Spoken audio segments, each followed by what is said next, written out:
Alright guys, welcome back to the Sober Expat. It has been a while since my last video, but we are back. So in this follow-up video of the first one, I'm going to highlight a few aspects of my drinking career. Now that sounds like something admirable, but like I said in the first video, it is important to just acknowledge that there are certain factors in everybody's life that will lead to maybe bad decisions or maybe situations that you regret later on. That is just the part of life that I truly believe in. So therefore, I always say there are no regrets in my life story, which is not a sad one. I live a pretty good life. There also are things that, that maybe in hindsight could have been done differently, but with the knowledge you have afterwards, it's always easy to say that, right? The what-if scenarios are never reality. So the goal of this channel, and I want to stress that again, is not to make my story special or make it about me. That is the last thing that I want. The goal is that I share my experiences in order for people to relate to maybe similar issues that they face in their life, and therefore I can be like an anchor or a beacon or even a mirror for these people to show them that there is a way forward and that everything is temporary, and with the right steps also you can start or continue on your path of healing. And in this case that means a life free from alcohol addiction. I wasn't physically addicted to alcohol. I had a mental issue. That was the main reason why I drank. That is something that I found out through a variety of different personal development endeavors, therapy, talking to people, self-discovery, being part of a variety of friend groups and online communities. And over the next few videos, I just want to unravel a little bit about what eventually happened and what led to me, to say it maybe a little bit philosophically, seeing the light. For the people that don't know or didn't see my first video, please have a look at that video. It's a bit of a longer one. It's 15 minutes, I think. But it gives you a bit of an idea of what my story is about. So just 15-second introduction. My name is Ferry. I'm a Dutch national. I'm 50 years old. I live in Malaysia with my lovely Malaysian wife. And currently I'm freelancing in the realm of education and IT. The next thing is that we have to look at a little bit at the beginning of my journey. So in this video I want to focus on a couple of key aspects, and I will show some pictures as well about my journey with alcohol, and then we just going to dive into different stages of my life and what key factors played a role in my decisions in that stage in my life. And I think everybody can relate to that. In your 20s, in your 30s, in your 40s, you do things that might seem to be irrational to your older self. I'm 50 now, and I'm looking at things that I've done in my 20s and 30s, and I'm like, okay, what were you thinking? Of course, that is not the way to go about this. You just need to accept that with the knowledge you had at that point in time, with the experience you had, the social circle you were a part of, the way you were raised, the environment you grew up in, the friends you chose, the people you hang out with are of a major influence. It's just a fact. And denying that is just denying reality. So that what-if thinking is something I've never believed in. So I'm not going to do that in any of my videos. I'm just going to face the bare truth, and exploring your own relationship with, I guess, any addiction. In this case, we talk about alcohol. Is always a good way to figure out, like, okay, what are the root causes of this addiction, and getting clarity about these root causes are then the way out as well. So that is the main thing that that the message of my my video will be about. You need to go to the root causes. This is really digging deep. And what I mean by that is sometimes you have to go back all the way to your childhood and look at how you were raised, which false beliefs you have, and which auto responses you have as a child that are still present in your current life as an adult. The subconscious response or triggers that you might still showcase in everyday life, especially when you're under stress, and you ask yourself rationally, where does this response come from? And you actually don't know, logically seen, with your rational mind, you can't find a reason for that. And once you start to uncover those triggers and you start to figure out what the root causes are, then you will also, in many cases, find why you do certain things, including drinking. I will tell that's my story. Just for context, my story is a story of a beer drinker. I only drank beer. I never did hard liquor. I didn't smoke. I didn't do any drugs. I was never interested in any of that. I only drank beer. Now, that is not a good thing either. Beer is still poison. It's alcohol, and especially large quantities of beer will affect also your physical body. And of course, as we know, alcohol suppresses emotions. So technically, every emotion that you feel, anger, sadness, anxiety, will be amplified by alcohol. It's the opposite of what people think. Let me just take a beer to relax. It's the opposite. Your brain is hardwired for then amplifying the emotions after you come out of your alcoholic, almost like, how do you call it, cloud. It literally is a cloudy mind, and it's only a temporary relief, as we know. It don't do anything in the long run. It's the opposite. It only worsens the situation. So my plea deal here is, in these videos, and also why I tell my story, is that you have to face the trauma or face the sadness or face the anger that was built up in your life. If you quit alcohol, you have to walk through your unprocessed emotions. Now, I will, of course, share a few of my own experiences in that regard. A few will stand out. One of them is the passing of my own father in 2019, which played a big role in my drinking as well.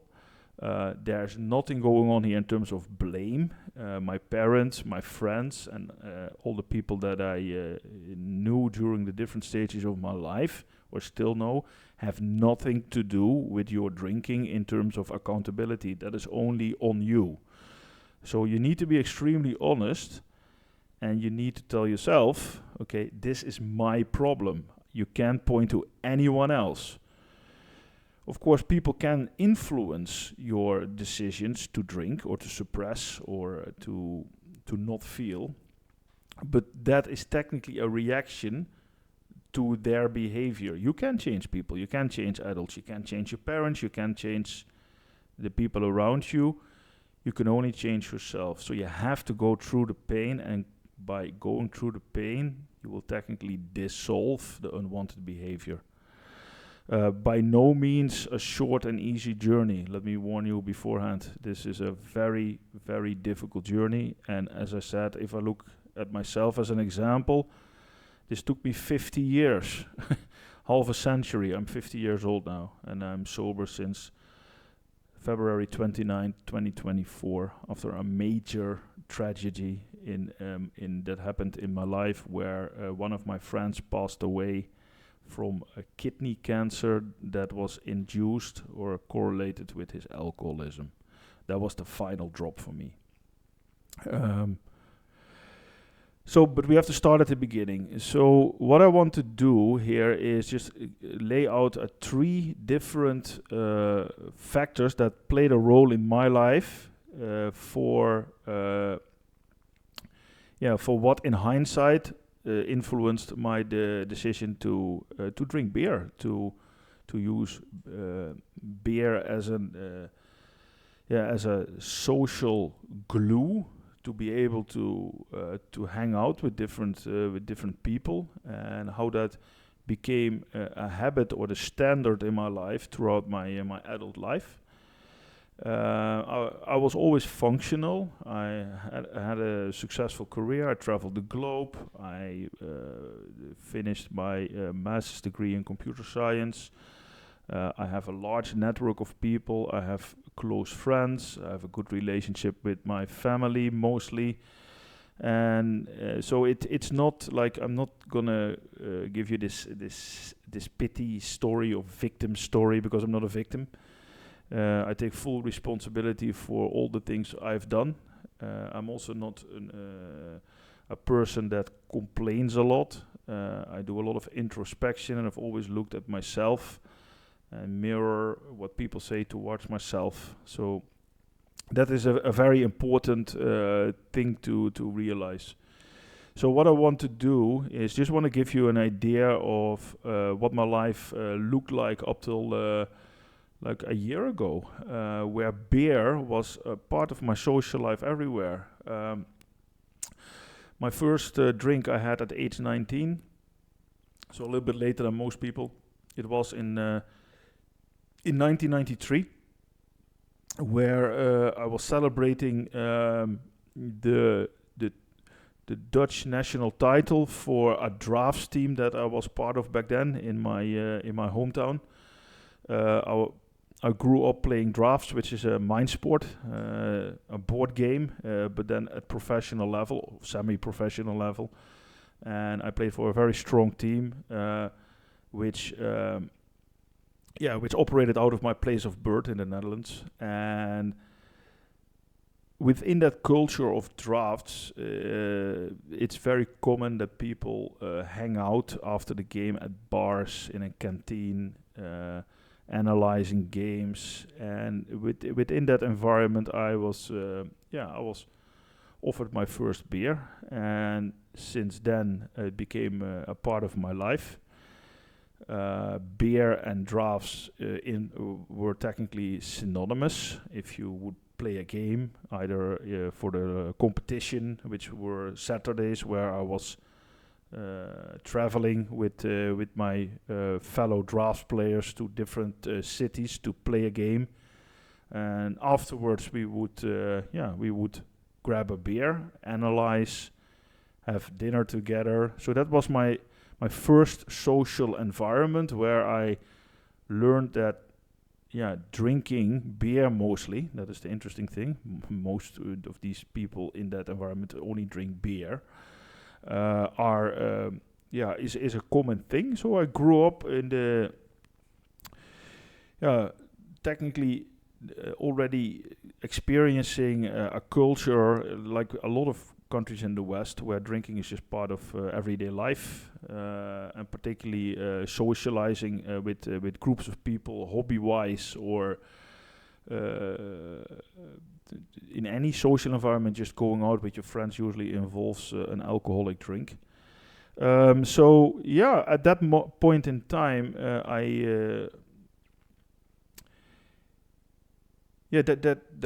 that became the standard. Yeah, that you can say I lost my innocence, I guess. Of course, at that time I always thought like I was the cool guy. I wasn't the cool guy. I was just one of the guys. And that evolved. I have been playing drafts for all my life. I quit formal competition in 2014. In 2017, I moved abroad. I moved from the Netherlands to China. I worked in China for 5 years, and then I moved to Malaysia in 2021, where I still am. So we'll also be going to discuss how that influenced my drinking, moving abroad. That is a different video. That is too much for now. But what I want to do is just point out a few things in my early life that made my drinking career start. So the first one was that social environment with my drafts friends. Now the drafts world itself, especially in my home country, is a male-dominated world. Barely any females, so it's an old boys club kind of thing. So my socializing was mostly related to hanging out with men, with other men. And one of the consequences of that was that my relationship with the opposite sex was almost non-existent. I didn't have a girlfriend in high school. I didn't have a girlfriend in university. The drafts world had no women. I didn't know how to interact with the opposite sex, so that was quite awkward. And yeah, that resulted in some choices later on in my life that I regret. I will be honest. I said no regrets at the beginning, but this is something that I regret. But once again, you can only learn from your past choices. So, first of all, beer was for me a way to socialize. So it's not like social anxiety. I can be very extroverted. I connect easily with people, but it's definitely an accelerator for me, a catalyst almost. When I take 2 or 3 beers, then I just feel very at ease with almost everybody. I can easily converse with people of different backgrounds, ages, levels, etc., etc. So that was and that had its benefits back then. So that social aspect of having a beer. Let's have a beer and then let's hang out and let's chat and play drafts and have fun and laugh and And there was no limitation to that. That was like every time we met, you drink. Every time we met, you automatically assume that somebody walks to the fridge or orders a beer and that is just was part of the deal. There was actually no other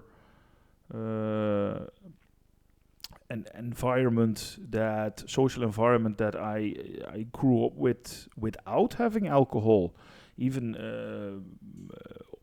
birthdays, family events, other social events, alcohol was always flowing. It was always beer or wine. I never was a wine drinker. I only enjoyed beer, just like my father.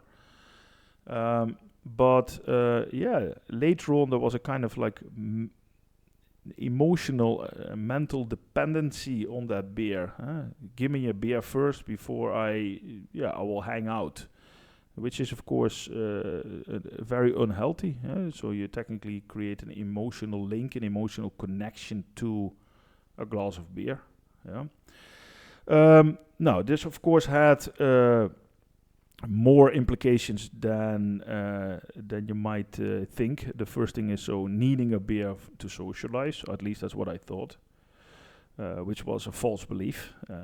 I am perfectly fine without alcohol and socializing. I just made myself believe that. So that was a false belief that I deconstructed. The second thing was my problematic relationship with women, which in my later life popped up in a way that taught me some raw and in-your-face lessons about life. And another thing is that because of my problematic relationship with the opposite sex, I also thought that women didn't see me, so I had low self-confidence when I was younger, and I dealt with that also by not really taking care of myself. What I mean by that is that I didn't really exercise. The problem was that physical exercise was hard for me. At least I thought back then, because technically all my time was consumed by playing drafts, which is sitting on your butt, staring at a game board for 5 to 6 hours in a row. Now, to be very clear, drafts is a very interesting game. It's similar to chess with a slightly different, of course, gameplay, but it's a very strategic game, and it is really really good for your analytical skills. My father was a strong drafts player, so my brother and I played at a high level as well, and that always has been an integral part of my life. So and up till this day, the game is still fascinating. I play online, for example, but the world of drafts has its problematic aspects, as in the drinking and the socializing, and it's very very hard to disconnect those two because you're just part of that system. Now, of course, I made the choice to drink. Let me be very clear again. This is not saying that I didn't have any influence on it, but as we know, we are more impressionable when we are young, and the people you hang out with are the people you become, right? It's the person you become, and that was hard for me because I enjoyed that social environment. We would go out after a game, and just it became almost my second family. And we talk about like the early late 90s here. This is when I was in my late teens, early 20s. So that were the formative years in terms of building your own social life. So to give you an idea of another aspect is, my physical fitness was not good because I didn't exercise, and therefore I was slightly overweight. I used to, especially when I was younger, eat crappy food, overeat on chips and all kinds of unhealthy food choices, and that made me that made me not hate myself, but that made me just not care. I didn't really care about the way I looked, and the reason was that nobody would see me because I thought I was unattractive as a young male. Because, like I said, I didn't have any healthy interactions with women. So that false belief is just something that sticks with you in your 20s, 30s, all the way till late 30s even. I always had this belief that it wasn't for me, which is of course now in hindsight insane. Everybody is a human on this earth, and everybody is worthy of love. There's nothing wrong with you. You don't need to be a supermodel to find your partner. But those kind of life lessons I was never taught, or I never experienced as a young man. And so the beer was for me a way to express myself in a very unnatural way. I get that, but for me at that time was like I made it my identity. I was just able to technically be the cool guy with a beer in my hand, going to bars, hanging out with different people, because for me it's easy to chat with random people. I walk up to a stranger. It's not like I'm not shy or those kind of things, and I can easily hold a conversation with everybody at different levels, like I said before. So that was not it.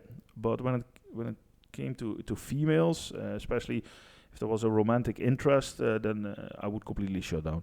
Or I didn't even attempt. Like one of my former partners said, like if you don't ask, you never know. So going back to that, so that aspect of being overweight, low self-confidence, being problematic interactions or non-existing interactions with women, which affected my self-confidence as a young man as well. Lack of self-care, lack of physical exercise, being part of a world that is heavily male-dominated, plus socializing revolves around drinking. That didn't help when I was younger, and I saw that in hindsight later on in my life. To give you a couple of ideas, besides drafts, I'm very big on traveling. I'm a world traveler. Eventually, I left my country to move to China to work internationally, like I said, and now I'm in Malaysia. I traveled all over the globe, but everywhere I go, I went to find bars, meeting up with local people, having a beer. Later on, when the whole craft beer scene became more popular, I was into IPAs, DIPAs, sours, different flavors, different different kinds of craft beers, almost like an artisan kind of stuff. And now in hindsight, I look at it and it's like it's all crap. It's all crap. It's all a lie. It's just a poison with a nice label. It's all marketing. It's all marketing, you know. And once you start to see that, then a lot is your mind shifts, you know. But before you see that, a lot of work needs to be done. I'm by no means saying it's easy once again. So what I want to do now is just share some pictures to give you an idea of my journey. One of the things is I will show you some of my travel pictures and when I was working in China and also Malaysia as an expat. So this was before I got sober. So here you can see IPAs. This is another craft beer. In China, more craft beers and another beer. So as you can see, these beers they look really inviting, right? They literally are asked to be drank by you. That's at least. And I was sitting there on a bar stool sometimes alone and just thought I was a cool guy. You know, I was just being artsy.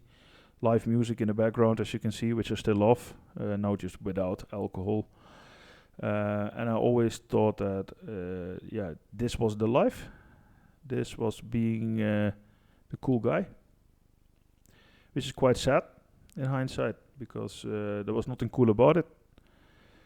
I almost made it my mission to go to a city when I travel to look up all the craft beer bars and just check the boxes, find their locally brewed IPA or specific beers that almost feel like you visit an art gallery, but but then for craft beers, it's completely ridiculous. Now, having said that, there's nothing wrong with a beer if you're a moderate drinker. I'm by no means I'm not by no means telling you here you need to quit drinking, you need to do this. This is a very, very personal journey. What I know for myself, and maybe you can relate to that, is that for me, because I tie my emotional state and unprocessed emotions to drinking, I can drink. That is the main thing. That is the main thing that I learned. And the interesting thing is like after I stopped drinking, I never had a physical dependency on alcohol. I didn't miss it. I didn't miss the taste. I didn't miss the social environment. Bars now are boring. I don't go to bars anymore, unless I meet up with a friend and just order a soda or an alcohol-free beer is fine too. Any fermented drink is fine. But I no longer see the need to socialize like that. It's freaking boring. I'm way more active now. I exercise every day. I have my freelance business. I read. I study. I have a life that is so much more rich and so much more balanced that there's no way. There's no way that this is ever coming back. Now, of course, people relapse. I get that. Yeah, and I was able to get almost sober cold turkey. Now that sounds like you took the magic pill or something. No, it took years of soul searching and therapy. And once I found out why I drank, again, There was that emotional dependency, and it had to do with my upbringing and the way I viewed my personal life and socializing. I found out that it was a false identity. I just took it off like a coat. I took that coat off. I never wanted it back on. It was just done. And if I look at these pictures now, I have no feeling. I cherish the time with the people that I met. Had a maybe interesting conversation with in a random city, in a random country in the world. And I have no problem seeing people enjoying their beer in moderation. And if that works for these people, go right ahead. You can have a beer in front of me. There's no problem at all. I weaponized myself just by staying grounded in my own decision, and that's very powerful.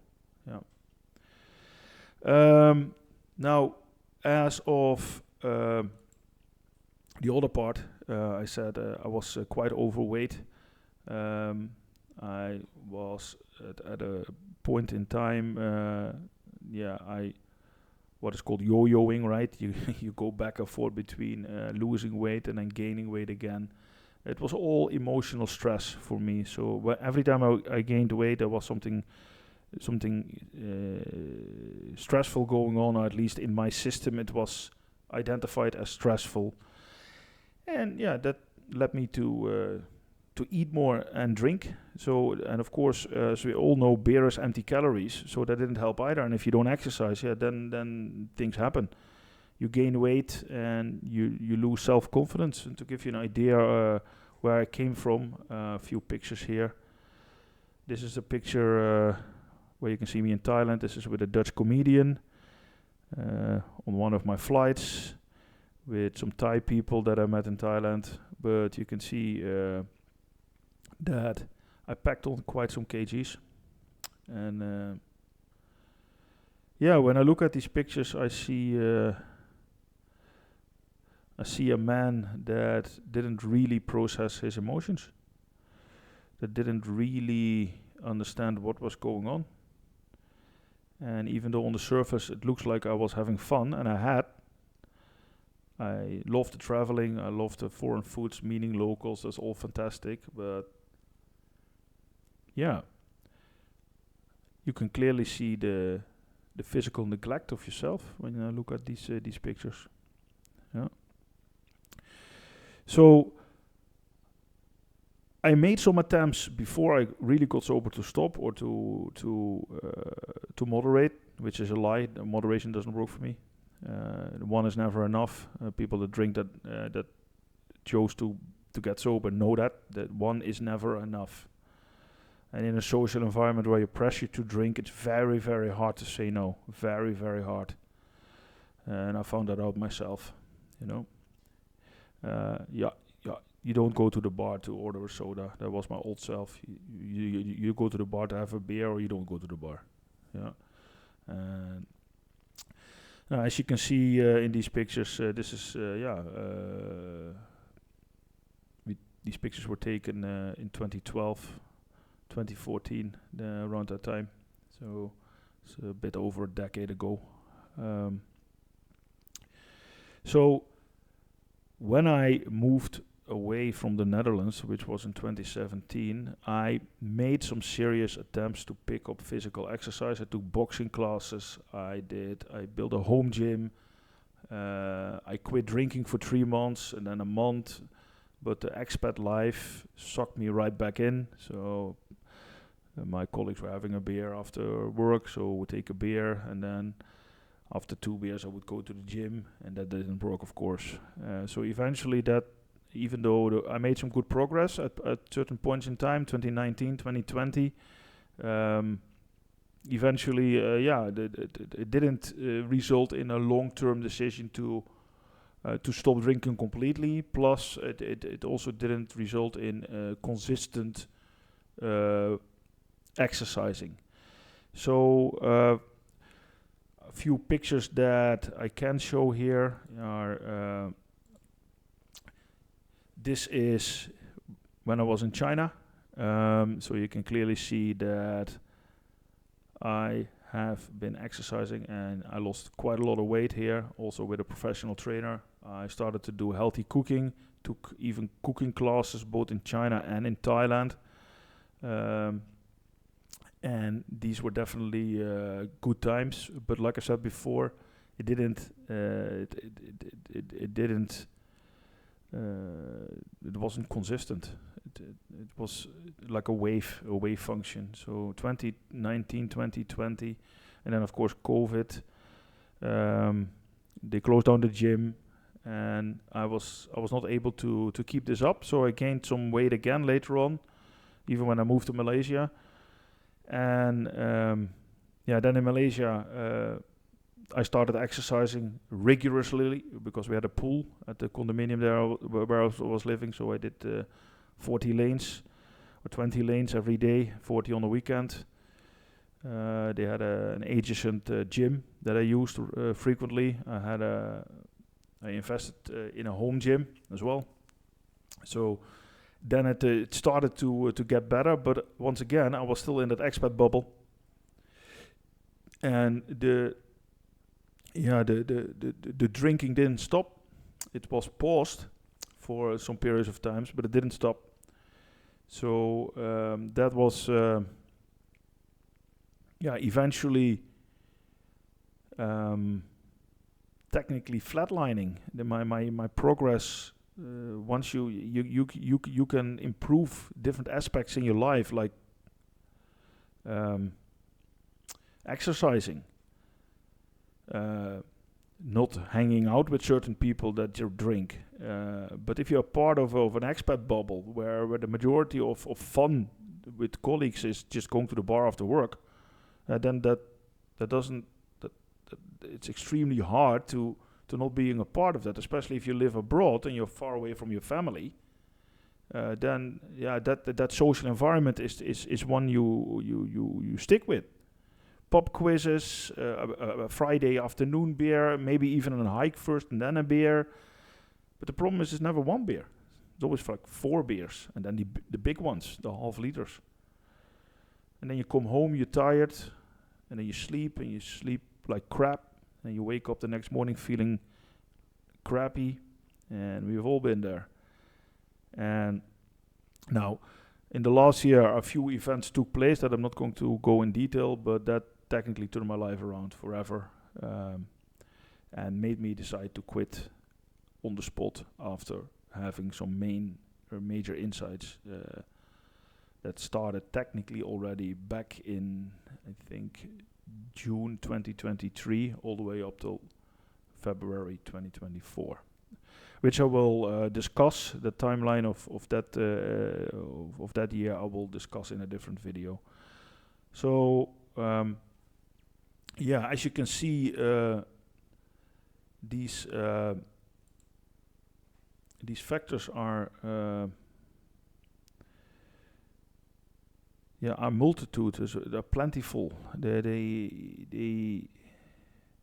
It's very hard to point at one thing solely. So this is my very personal testimony. The video is a bit longer than I expected, 40 minutes almost, but it's fine. I will just keep it at this. So if you have any questions, let me know. In a future video, I will discuss what happened in the last year. That will be a very personal video. Also, I'm going to discuss a few insights that I've gained throughout my journey, and then we'll unravel the different methods and strategies that I have embraced to actually climb out of this this addiction. Even though the decision was just one day I just quit, literally. But in order to make that decision and for it to stick around, there was a lot of work that I've done. Now I'm going to also give a shout out to a few people that have been really pivotal in my sober journey. So one of the things that you need to realize is once you start to get sober, you need to make sure that you keep yourself that you stay vigilant. So you need to make sure that you don't take sobriety for granted. So what I did is, first of all, I subscribe to a few sober YouTubers that I still regularly check and still interact with in the comment section, or just watch videos of testimonials of people sharing their sobriety story. One such channel is one that I want to mention here, that also recently did a podcast with me to share my story with her and her audience, which is Sober Strong, which is a American lady called Megan, who also got sober in her 30s, and she shares her testimony and interviews other people in her podcast to share their sober story. That is really, really helpful, because in these podcasts you hear from other people the same kind of struggles they went through. So it's relatable, and that helps you to stay on track. It also makes you more aware that you have a lot to lose when you don't stay sober. If somebody would now approach me, I'm 50 years old, and ask me what is the most important decision of your entire life, I will say February 29th, 2024. Quit drinking. Number one. Absolutely number one.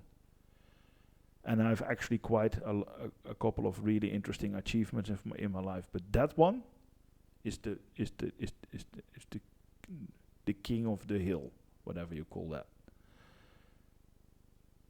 That's the biggest victory that I ever had in my life. It's ferry 1 and alcohol 0, and that will remain that way. Yeah. So you need to be extremely serious about this. And one of the ways I deal with it is I have a very clear routine at home, with exercising, with healthy cooking, with structure, with getting up early, with meditation, with journaling. Everybody knows all these self-help videos. I'm not going to repeat that here. But it really helps, because you stay vigilant, you stay aware. Another thing I do from the beginning, now it's almost a year, is I'm going on Reddit every single morning, and I'm going to the subreddit r/stop drinking. A really, really great community of sober people. They have a daily check-in. And in that daily check-in, everybody writes, I will not drink with you today. Every single day. You make a 24-hour pledge not to drink. There are people there that check in every single day still, and they have been sober for over a decade. Every single day they check in. So r/stop drinking. There are other groups on Reddit as well. You don't need to engage, or you don't need to talk or post every day. It literally takes you 30 seconds to write, I will not drink with you today. That's it. And it keeps me grounded. It really keeps me grounded. So that is something that you might want to consider. Subscribe to Sober Strong. Subscribe to Sober Expat. Yeah. There is a variety of other content makers out there that I will reference in the future as well. They have helped me as well. Get help.